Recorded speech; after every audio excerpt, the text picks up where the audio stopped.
नमस्कार बंधुरा प्रतिदिनेर मतो आजও चले एसेছি दारुण एक रेसिपि निये।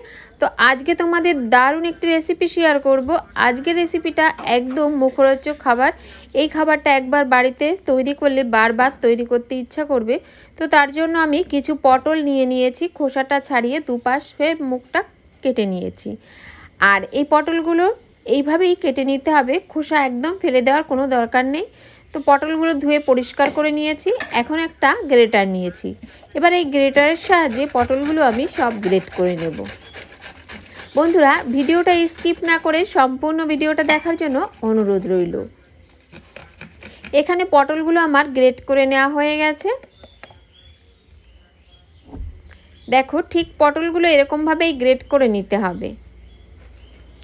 এখন আগের থেকে একটা আলু আমি গ্রেট করে ধুয়ে নিয়েছিলাম, গ্রেট করা আলুটা আমি দিয়ে দিচ্ছি।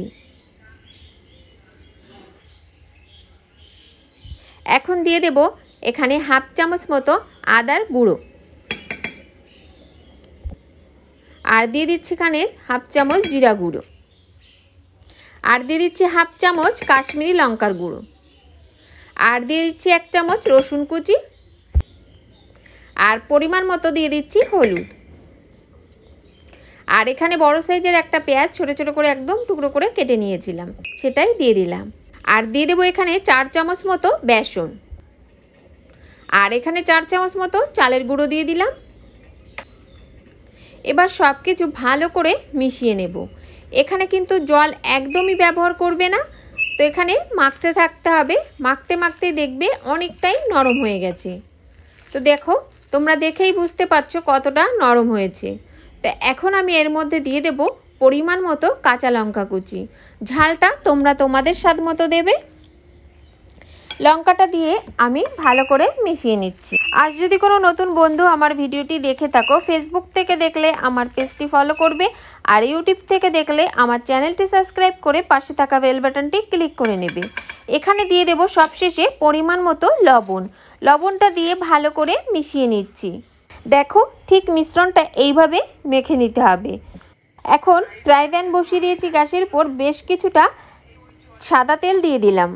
তেলটা মিডিয়াম গরম হয়ে যাওয়ার পর এখন একে একে আমি এইভাবে পটলের যে মিশ্রণটা মেখে রেখেছিলাম, এবার পকোড়ার শেপে আমি এইভাবে বেশ কিছুটা এইভাবে দিয়ে দিলাম।